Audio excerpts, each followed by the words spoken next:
September 5, 2023. Pagbasa gikan sa Santos nga Ebanghelyo sumala ni San Lucas.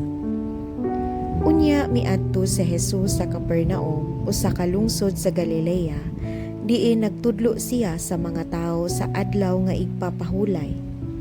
Natingala silang tanan sa paagi sa iyang pagtudlo, kay may gahuman ang iyang mga pulo. Didto sulod sa sinaguga, may tao nga giyawaan, ug sa makusog misinggit siya. Jesus nga taga Nazaret, unsay imong tuyo kanamo? Mianhi ka ba aron paglaglag kanamo? Nasayod ako kung kinsa ka, ikaw mao ang balaang sulugoon sa Dios. Giingnan ni Jesus ang yawa, hilom o gula sa tao.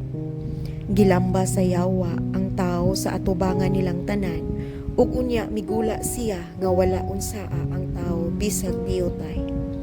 Nahibulong ang tanan ug nag-ingnanay, unsang pagtulun-ana kini. May gahom kining tawhana sa paghingilin sa mga yawa. Ug mikaylap ang balita bahin kang Jesus sa tanang dapit ni adtong yutaa. Ang Ebanghelyo sa Ginoo. Daykon ko ikaw, O Kristo.